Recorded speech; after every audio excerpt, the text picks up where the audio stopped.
bones. He's already had bones. And Toothless, bless him, Neville doesn't get bothered by the whole fireworks thing. Toothless, on the other hand, after fireworks, even hearing the door shut just freaks him out.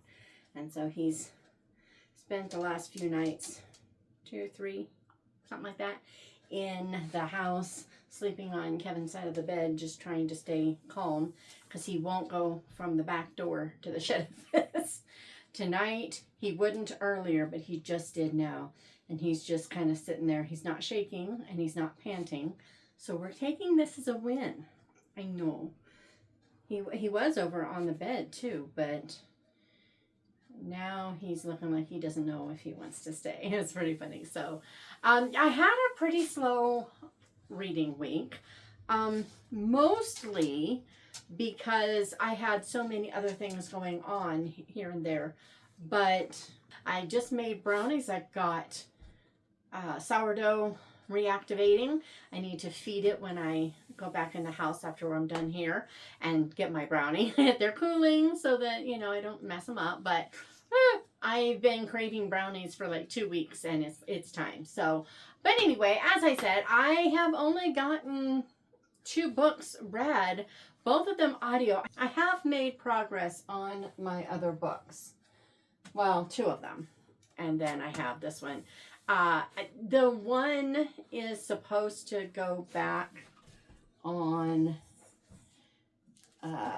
Tuesday, Rosabelle Shaw. I just renewed it again. Okay, I'm just going to say, there is a little part of me that feels like I should just DNF this and move along. And yet I can't understand why I would DNF a book that I'm actually enjoying. When I read it, I enjoy what I read. I just don't anticipate it, and I lean towards something else instead. So I don't know. Since I've renewed it, I'm going to keep going. But there was a part of me that almost didn't renew it, and I was just like, I'll just take. Goodness, he's got some reverse sneezes going on. Good boy. Yeah. So I almost just took it back instead of renewing it, but I need to keep going because there's nothing wrong with it. And like I said, while I read, I do enjoy. The whole thing is just so weird. It's just very weird. So there's that one. This one, guys, this book may take an entire video itself. I am 2/3, 3/4 through this book. I'm having to read slow because there is so much in here. And this is so weird. I'm loving this book so much. I keep having, like I said, to slow down. Sometimes I reread things because there's a lot in here. I feel like this is part symbolism, part allegory. There's certain allegorical parts. Not all things that we think of as allegory are actually allegory. A lot of times it's just symbolism. But this one actually has both. And it is so good. And there are so many lessons and whatever. But I am going to say, if I do a whole one, I'll go into it more, but this is not a book for everyone. Everyone's not going to like this book. But fun thing, so I read the first Clarissa Bell mystery. I think that was inspired by what the character in here does. And that was so cool. It was really, really cool. So anyway, loving it. It's one of those things where I'm going to give the book 5 stars at this point unless something absolutely horrific happens because of just the delight of reading it. But this is not a book for everyone. A lot of people will not like this book. It's kind of complicated. And I don't know how else to put it without spoilers. If I do an entire thing, I will probably do half of it about the book and what I liked and everything. And the other half will probably be all kinds of spoilers. So we shall see. But anyway, and then I didn't even start Island of Stars, but that was because I had thought I was going to finish these and didn't. Instead, I finished 2 other books. So I need to start that one, and I'm having a hard time because this month's Read Your Bookshelf Challenge is another middle grade. I don't want to add another middle grade to it. I've got too many mysteries, so I don't want that one. So I think I want to do something want to grab this one. I'm going to throw this one on the pile for this week. We'll see if I get to it. Color of Hope by Kit Tosello, and especially since she's got another one coming out. So yeah, I'm gonna add that too. This is what we will read this week. Yeah, and we're gonna have a very bluey, greeny kind of week. I like it. Yeah, see? Don't you think it looks kind of blue and green, kind of sea-like? And in my planner, I'm doing a sea kind of theme this month. So yeah, it's nice. So this is going to be what I read this week.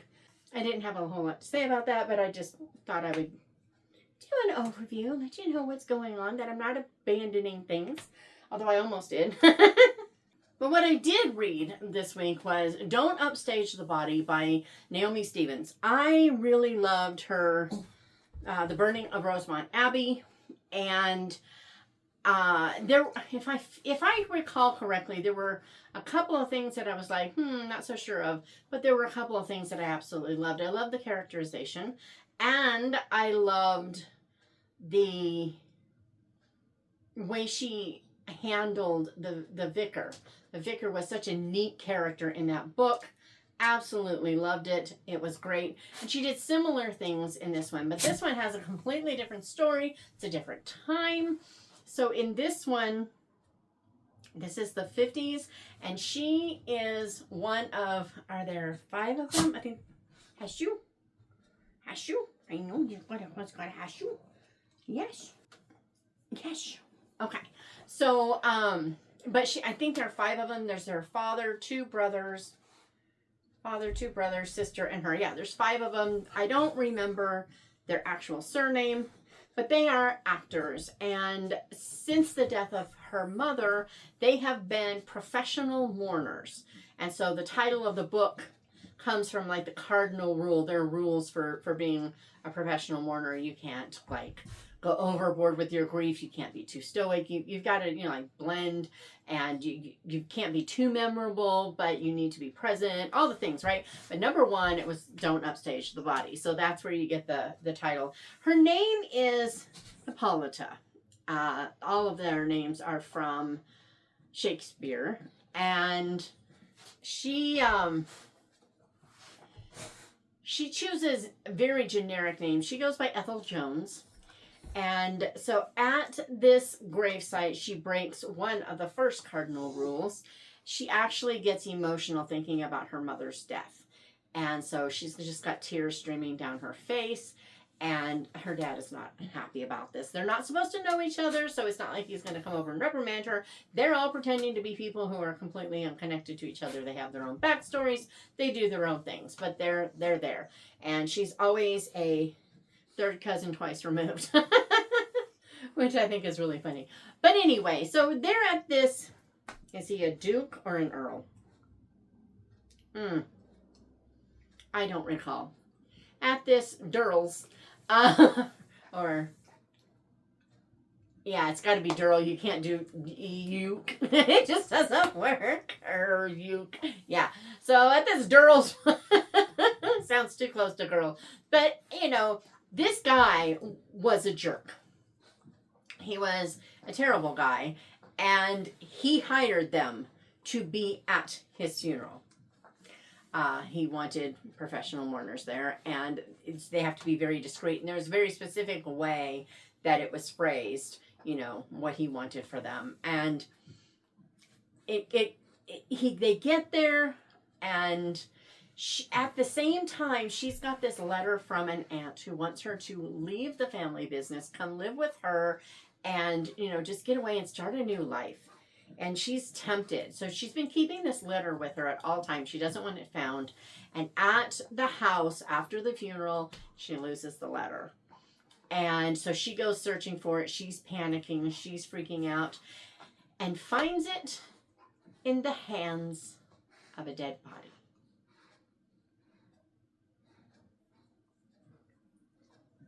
Yeah.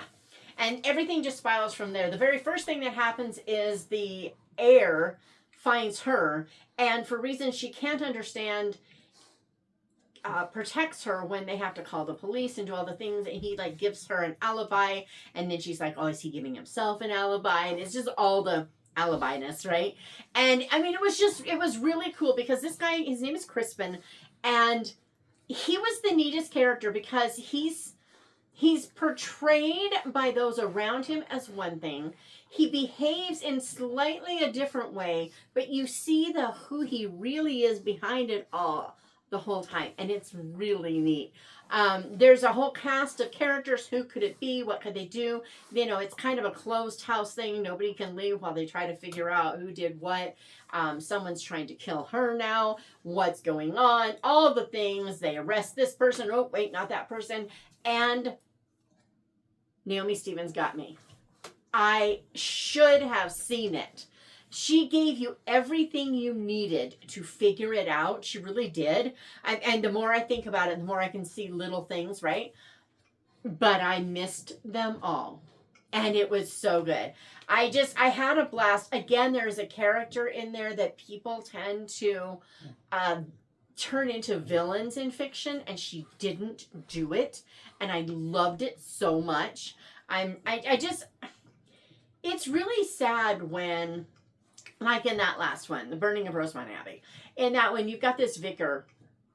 So often in fiction these days, authors turn the police, the clergy, you know, the upstanding people in a community as a general rule, turns them into the villains. And once in a long while, it would have impact, and it would be a nice reminder. But when every time, oh well, if there's a preacher, it's going to be him, it gets old. And I just love the respect that she showed there, and she did that same kind of thing again in this one. And I was like, yes.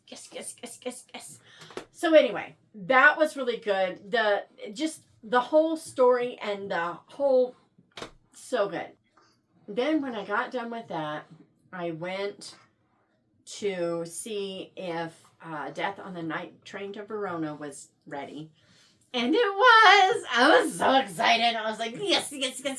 So I started listening to it. It's by Benedict Brown. It is the second in the Lord Edgington Investigates. The first one, he was at an Italian castle and all the things. And then they went to Rome. We only hear about them, you know, being in Rome. We don't actually see them in Rome. And then they get on the night train to Verona, and it's like, I mean, I have to admit, there was a little part of me that was like, please don't make this a ripoff of Murder on the Orient Express, because you could tell this train was supposed to be like that. And when you start seeing the cast of characters form, I'm like, oh my gravy. Well, then at the end of the book, when you're listening, because Benedict Brown is so cool because he gives you all the historical context, all the research he did, all those things. He gives them all to you. And he said, you know, that he mentioned that, yes, the train was modeled after the Orient Express. And he even said that it was, you know, he hadn't read,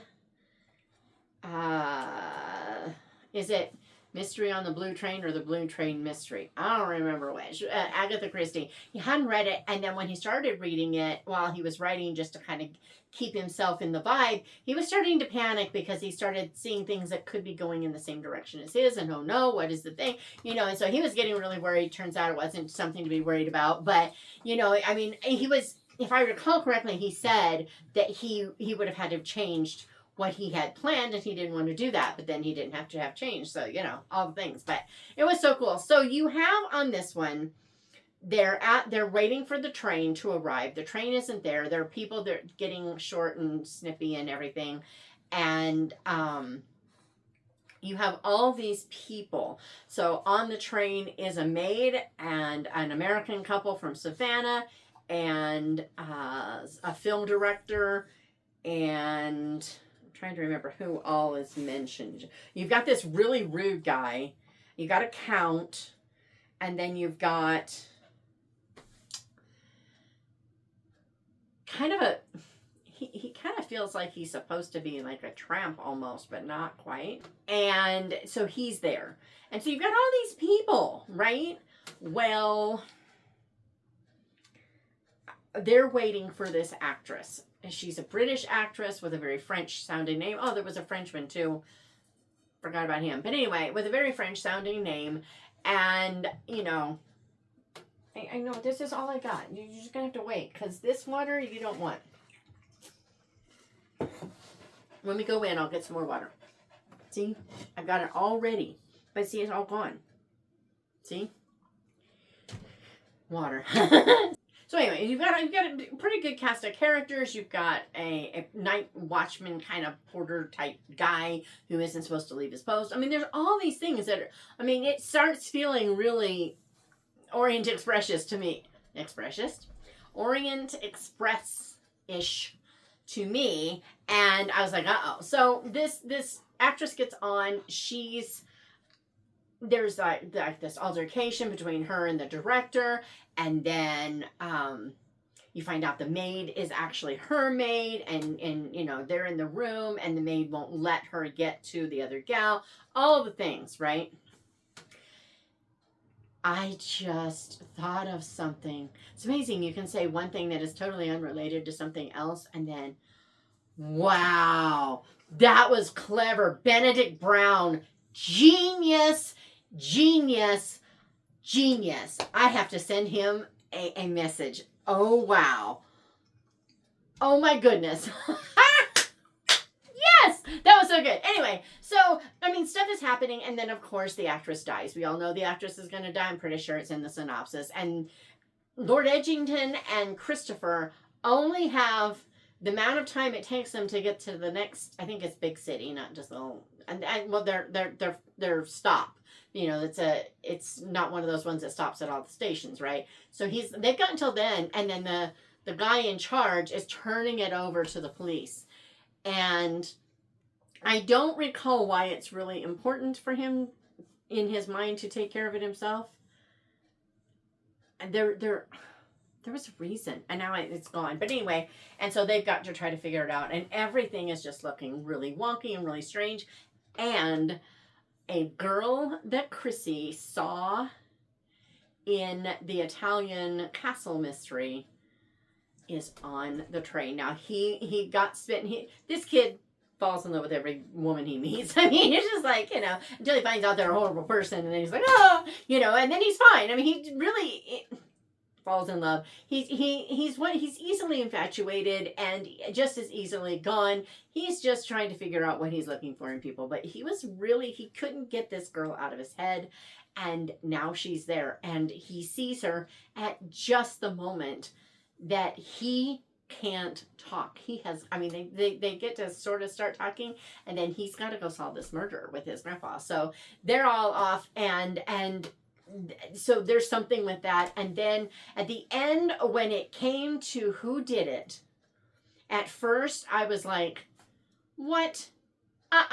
No, you didn't do that. I was mad. And as the whole thing comes out, then I was like, oh, and then boom. I was like, yes, because I knew who did it. What I didn't know was how. How did this, because it doesn't work, and yet it has to work. So what's going on? And then I obviously I had the who, but did I? And then if I didn't, then what don't I know? And just all the logistics and all the things. Oh my goodness, it was good. I was so excited. 5 stars all the way. And I was just like, yes. You know, it was so good. I got done with that, and I had just gotten an email from Benedict Brown saying, his newsletter, and it said that the next Marius Quinn was coming out. And I thought I had read that it was out. It would, by the time I had finished with this, it would have been out. I was wrong. I was so sad. I thought it was supposed to be out on the 4th, I think it was, and no, it's the 17th. So completely, not even, I don't know where I got the idea. But while I was there, I clicked on the Homefront Sleuths just in case. I am now listening to the Celluloid Century. I think it's book 10, 10 or 11, one of the two. In the Homefront Sleuths, I am about maybe a third of the way into it, maybe. little over a quarter to a third, somewhere in there. And I'm loving it. Obviously, in this one, you kind of have a pretty good idea of what's going on that would create a situation for the murder.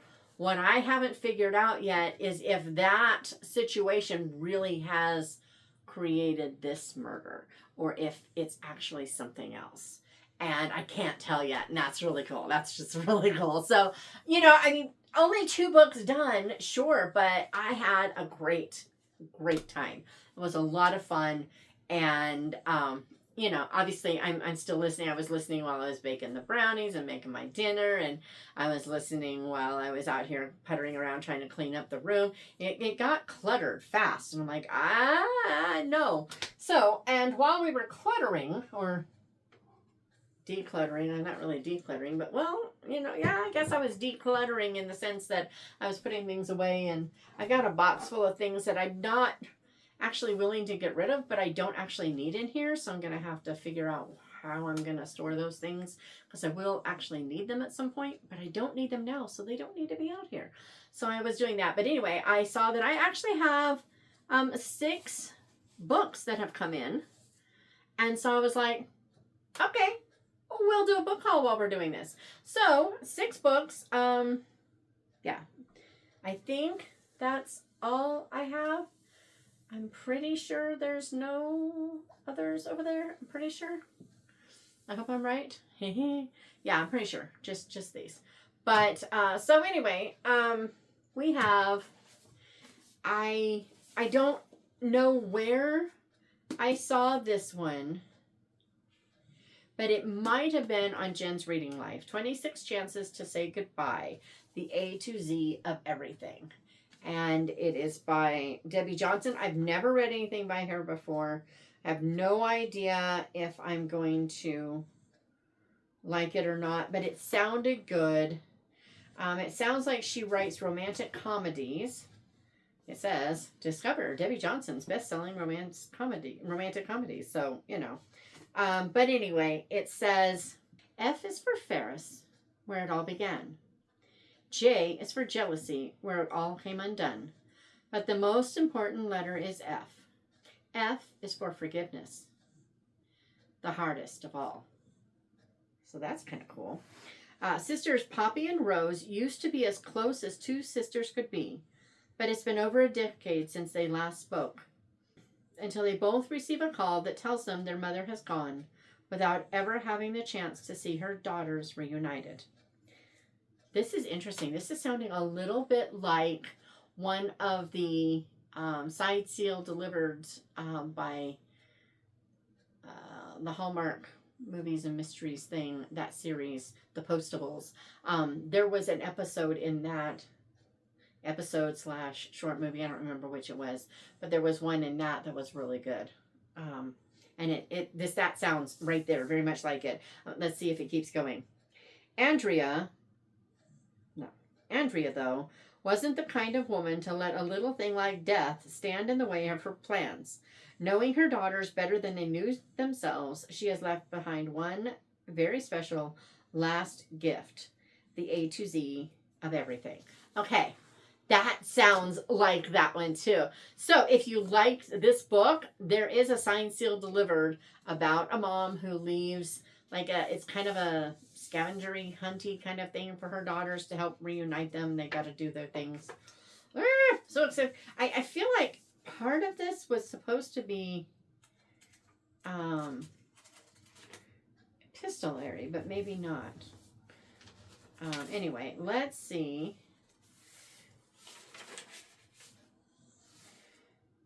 This is from 2017. All right. So prologue? No, let's do chapter 1. 1984. Dead goldfish are pretty revolting items, thinks Andrea, as she lovingly wraps up the body of the late great pet known as Faceman. It's in present tense. I was really looking forward to this, but ugh. Well, we shall see. We shall see. I'm still going to give it a shot. I've just read. Well, okay. Nightfall in the Garden of Deep Time is in present tense, but it's not too obnoxious so far. I mean, I'm kind of aware of it, so it's not like one of the great ones where you just kind of forget that it is because it's so well done. But it's not one of the ones that you can't let it go, and it's just like, I got to read another page. It's not doing that. So, whatever. And I'm pretty sure, almost 100% sure, that this one, let's see, who's the author? Lori Lee. I'm pretty sure that Cider with Rosie by Lori Lee was one that Jen's Reading Life recommended. I'm almost 100% sure.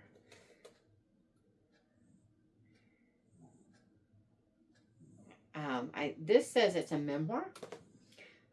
Cider with Rosie is a wonderfully vivid memoir of childhood in a remote Cotswold village, a village before electricity and cars, a timeless place on the verge of change. Growing up amongst the fields and woods and characters of that place, Lori Lee depicts a world that is both immediate and real and belonging to a now distant past. It's the Sunday Times says it sings in the memory. So anyway, when I run across a memoir that is really good, I love it.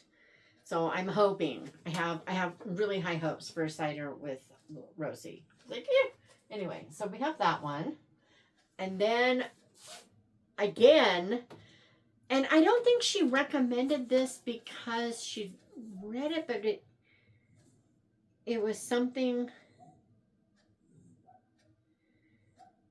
I don't know, but I'm pretty sure this one came from her too. But I don't think she was talking about this book when I got the name of it. I believe she was talking about something else, and this book was mentioned among that. I'm assuming she'd read it and she recommended it, but I don't think she was actually talking about this one. I think she was talking about something else, and this was mentioned alongside it. And this caught my eye. It's Appointment with Venus by Gerard Tickle. And because I seriously doubt that's Tickle. It's Tickle. Anyway, and I'm like, Urgh! So I read mystery and I was like, wait a minute, this is a mystery? I didn't know that. Anyway, so Appointment with Venus, it says, it's 1940. The world is at war, and all that stands between England and Nazi-occupied Europe is the tiny, fictitious Channel Island.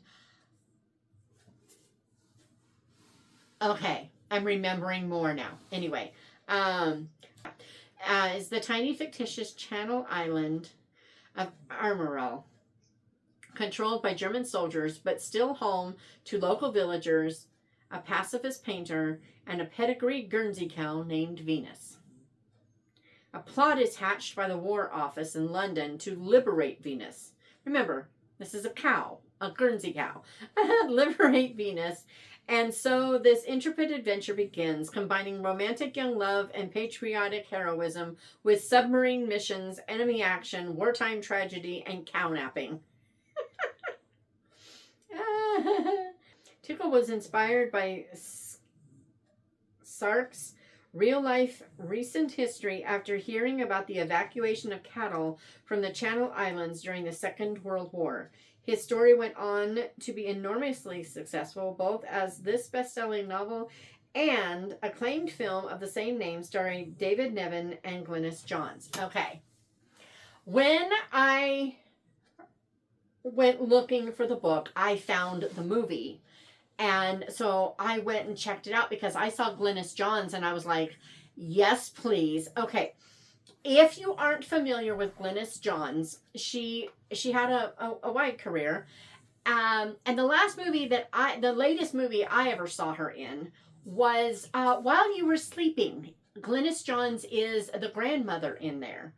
Of the Look on the Bright Side, he's got more room in his jockey shorts fame. Yeah, her. She's just the cutest thing. But I first saw her in a delightful Jimmy Stewart movie. If you haven't seen it, you should. No Highway in the Sky. And in that one, Jimmy Stewart is like this absent-minded professor who is like studies aviation or knows all the aviation things. He's got a 12-year-old daughter, Elspeth, who is the sweetest thing on the planet and crazy intelligent. And so she doesn't really fit in, and she just wants someone to treat her like a girl instead of a mind. And, you know, I think she would have hated the other way if it was only like a girl and never appreciating her mind. She wants balance in her life, right? And so it's so cute. It's so sweet. And Glynis Johns is a nurse in that one. And it all comes from there. So anyway, excellent, excellent. So anyway, when I saw that, I had to. So I've watched the movie. And based upon what I'm assuming Jen must have said, or maybe what I read, I don't know, and the back of this, it feels like the movie stuck pretty close to the book, which I was really excited about. It is a British film, so maybe that's why. I don't know, but it was so funny. It was so good, and so I definitely recommend the movie. But yeah, Appointment with Venus. Crazy looking forward to reading that one. I'll put that under there. It's a very summery looking group here. Anyway, then author Cheryl Weber sent, I just talked to her on the podcast. She won't be out for another 4 to 6 weeks, but just talked to her about Never Forsaken, the Children of Elohim. Not Elohim, because she did add an extra I. This is fantasy. And oh my goodness, when I was talking to her about it, I was like, I am so grateful that you sent me this book, because now I don't have to go find it and get it and wait for it to get here. I can start reading it right away, because I thought I was going to be done with these and I could just slip this right in there, but no. So anyway, you know what? Stop. Hold the presses. We did not read the first lines of either of these. So let's start with Appointment with Venus. We don't have to, but why wouldn't we? Introduction. I don't care about the introduction as far as reading first lines. Chapter 1. At about 10 o'clock on the morning of July 10th, 1940, a small motorboat set out from St. Peter Port in Guernsey for the little island of Armoro. Not really helpful. But that's exactly how, well, I saw the next couple sentences. That's exactly how the movie starts. So it's kind of cool. Anyway, and then let's skip the introduction here too. Interesting. Instead of chapter 1, it says First Light. I was set down from the carrier's cart at the age of 3. And there, with a sense of bewilderment and terror, my life in the village began. Okay. That is genius. I love it. I love it so much. Okay. Now we can get back to this one. Now that we've done the thing. Oh, I didn't notice that she signed it. Oh, how sweet. Anyway, it says giant. Uh-oh. He's asleep. Anyway, giant snake gods, worshippers of sensuality, a jaded rebel, a falling king. A courageous young prince who struggles to uphold truth and justice. Caught in the middle, one young woman fights for her future and the very destiny of her soul. Okay, so I do need to say up front, this is Christian fiction, but it deals with difficult topics. So it takes some of the uglier parts of the Old Testament, the worship of the gods and how that worked, and it is part of this story without being graphic on the page and without being inappropriate, but it is there. So just saying, this is not, light fantasy. This is heavy stuff. Anyway, Ariel Summerfield was a girl when tragic loss followed by a devastating betrayal broke her heart and robbed her and her family of wealth and prestige. 10 years later, she's still struggling to hold all of them together. Can what was lost be restored? Will she ever be free to pursue her dreams? But those with vile intentions for Ariel lay in wait. And one terrible day she finds herself captive to a fate she would never have chosen. Will she yield to the voice that promises victory over her enemies but leads to the ultimate destruction of body and soul? Or will she entrust her life and dreams to the all-powerful one who cherishes her like no other and can redeem the shattered remnants of her life, even when all seems lost? And this will tell a bit about it. It says Cheryl grips the reader with the tale of innocence shattered and courage awakened, exposing evil's depth and the unrelenting power of sacrificial love. Okay, chapter 1. She never should have walked home alone.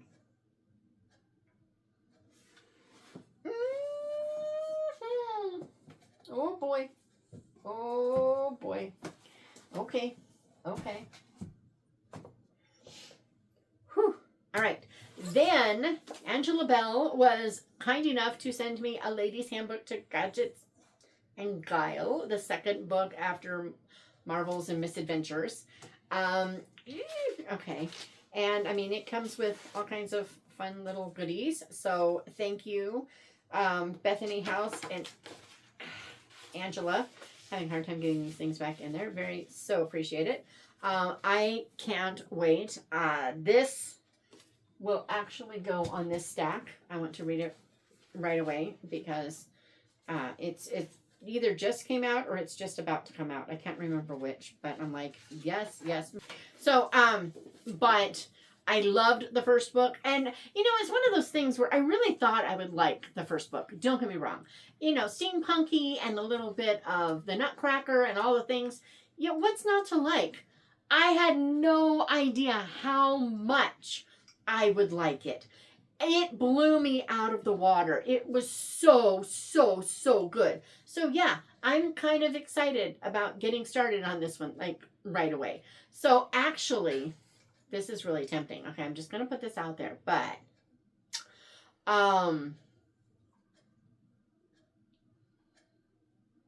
when I finish Homefront Sleuths, if I haven't started this, it's entirely possible that I will buy the audio and listen to it.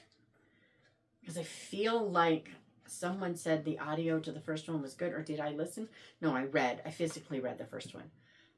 But I think someone had said how good the audio was, so I might listen to it. We'll see. But it says, Margaret Kingsley's routine revolves around invention, not investigation, until her ordered world springs a gasket. Ha! London, England, 1895. Ambulatory wheelchair user Margaret Kingsley secretly crafts gadgets for the Daughters of Genius Society, a covert team of lady inspectors disguised as harmless blue-stocking spinsters. While her fellow inspectors gallivant about London solving crimes, Margaret has been perfectly content assisting from the sidelines until her expertise is needed to infiltrate the domain of London's most prolific inventor. Charles Noble sacrificed his career as a musician to support his family after his father's stroke. Now he balances ledgers as a secretary by day and tends to his disabled father by night. But he can't pass up the chance to take a temporary job as event coordinator for a famous inventor commemorating the 50th anniversary of his mechanical empire. As strange occurrences cause Charles's event planning to collide with Margaret's case, the pair must unravel a plot of sabotage against the inventor's legacy while also investigating the sparks of attraction between them. So, I mean, come on. That's pretty cool. How was a lady to discreetly conceal a grappling hook on her person? That was the question. Yes. All right, that's just going to slide right up there, no big deal. And finally, another chat with an author. Really fun story behind this one. So while I was writing Where did it go? While I was writing crosswords, I was looking for books that I wanted to include, and I knew I would need some things for boys because I had this family that I really wanted to put in there. You know, this is a very conservative area, and so I sent them up from Asheville, which is a much more progressive liberal area.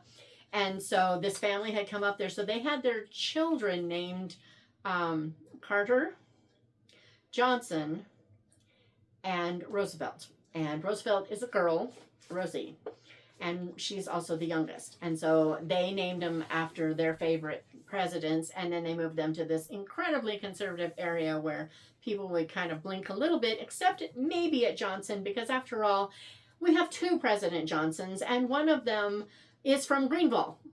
Andrew Johnson, who succeeded Lincoln after his assassination, he wasn't much of a president, but you know, people might forgive that one. And there's Johnson City right next door, so that wouldn't bat people's eyes.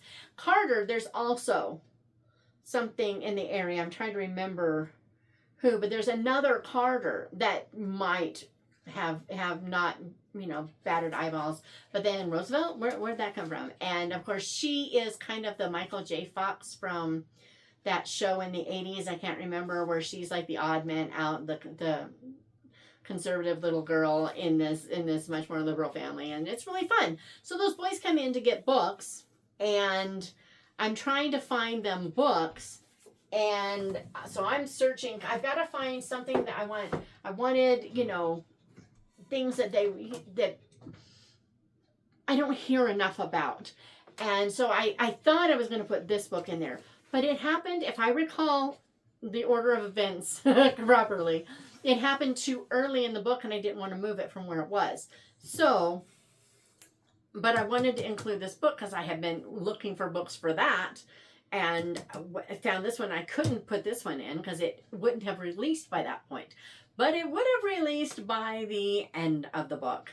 And so instead, I actually had to create a scene so that this could happen. So we have a guy that walks into the store, and he's pretty much shaking in his boots because he has lost a bet, and he has to come in and have them recommend a book, and whatever book they recommend him, he has to read. He's a teenager, and he's panicked because he's just sure they're going to recommend a Bible. And that's a huge book to have to read because you lost a bet. But, well, bless him. Judah is kinder than that. And he recommends Worlds Collide by Clint Hall. And that interview is coming out really soon. Did it come out today? It didn't come out today, did it? I don't know. It might be the one. It's coming out really soon. But, and basically Judah had been reading it, and then, you know, when this kid comes in, he's like, here, take this one, read this. But when you're done with it, if you don't want to keep it, I'd love to have it back so I can find out how it ends. So that's how I found about Worlds Collide. I was just looking for something that I really thought Judah would love, and I decided that I thought he actually would really love this. And then, sure enough, I managed to get it in the book, just not where I originally thought I would. But that's okay, because that means I got other really cool books mentioned over there. So that it worked. But anyway, so I had a great conversation with Clint. Totally recommend the episode. But yeah, 5 worlds at war. Only one can survive. 10,000 years ago, 5 cosmic beings, a dragon, a phoenix, a serpent, a lion, and a wolf, set their worlds on an inevitable collision course. Each civilization was given one command: destroy the rival worlds or crash into them and die. As the planets draw near to each other, the moment of final reckoning is at hand. In a galaxy filled with starfighters and super weapons, magic and manipulation, planet-killing devices, and mechanized legions, 5 heroes must defend their homeworlds against overwhelming odds. But when prophecy and destiny collide, a far greater power begins to stir, one that challenges everything they've been told. Oaths will be broken. Chains will be shattered. Champions will rise. The fate of the universe hangs in the balance as these heroes discover whether any world deserves to survive. The war of the creators has begun. Doesn't it sound amazing? So much. So much. Oh, and he signed it for me. So sweet. So Clint sent me this one. Thank you so much, Clint. For those looking for a map for Chantal's Read Your Bookshelf Challenge, this one has a sort of map-ishness. I mean, it's pretty, basic, but it's still a map. It still counts. And okay, so there's this little pull quote over here that says, "A war fought for peace is a war nonetheless." Good point. Good point. Okay. Song was the perfect warrior, a living weapon forged by the fire of the great cosmic dragon. Dun, dun, dun. Isn't this just such a beautiful, beautiful book? Oh my goodness, it's gorgeous. Look at that. Enclave really knows how to do it. This is definitely, obviously, it just screams Enclave, doesn't it? And yeah, so I'm so excited. Can't wait to read it. But I want to read this one next week because I figure it's probably going to take me, well, no, it's not that long. So maybe the following week. I want to read this the week of my birthday. So I think I'm going to wait until the week of my birthday. There's only just so you guys know, at the back, there are glossary, kind of character index, that kind of thing. There's only 32 chapters in here. That's 6 days. If I only read 5 chapters a day. Is there even 300 pages? No, there's not even 300 pages in this thing. So, yeah. So excited. Anyway, so I ended up with quite a few really great books. Plus this one. So, swing that around. It's been an awesome, I got all these books I want to read, but I have to finish. This is kind of silly. Here we go. Here's the scoop. I don't know if I've mentioned, surely I have. I'm sure I have mentioned this anthology that I'm a part of, short stories. Remember, I was writing a book connected with crosswords, and then I had to stop and write something completely different. That completely different is connected to the book club Capers, which I started writing to fit the prompts that Chantal had back in, I think, 2022. Remember all that? Well, if this book comes out in September or October, I want the original done before that, so that, there's no spoilers in the short story for that, except that, what people already know anyway, that there was this thing and all the things, right? But I just think it would be cool if we could have this book done and out before that anthology comes out. So I just finished writing the synopses and the blurbs for those, for the anthology. And so I need to get back to work on this book. So my goal this week, I have 2/3 of the book written at this point. So it's not that much to go. I need to get it done. So I never want to make writing the job, in the sense that you have to do this before you can do that. Okay, I don't want that. I really work at making sure that writing is the reward sort of thing, because I don't ever want to get to the point where I dread it. That I've never been there, and I don't want to get there. Never been there in the way that people would think about it. And not saying I've never had moments, but I mean writing as a whole, rather than just a small, section of a book or whatever that I've had moments where take cover. There was a section coming and I dreaded it and didn't want to write. It was a chore. I just, oh, it was awful. But it was part of the process. That's going to happen. I'm talking about as a whole. Anyway, and the reverse I also don't want to do. I don't want to make reading, I don't want to limit reading to a reward. That's not what I'm going for either. So I needed to kind of like backpedal and like reframe some things. And so I have to figure out a way to make sure that I do both regardless. And I have ideas for that. Not sure about them yet. Maybe I'll bring it up later. Maybe I won't. Who knows?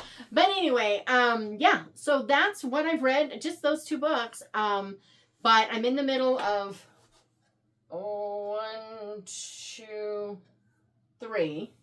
And yeah. It's going well. I'm really excited. So I will be back on Friday. I found this like 101 Days of Summer thing that I think I want to attempt. It was really fun looking, but I think it required some thought. So that's why I swapped out for, let's stick with the patriotic since I was feeling really patriotic. And I can do 101 Days of Summer anytime. So we went with that. Hopefully I'll be able to do that. Maybe not. Who knows? But I will see you Friday unless something comes up, and I'll see you then.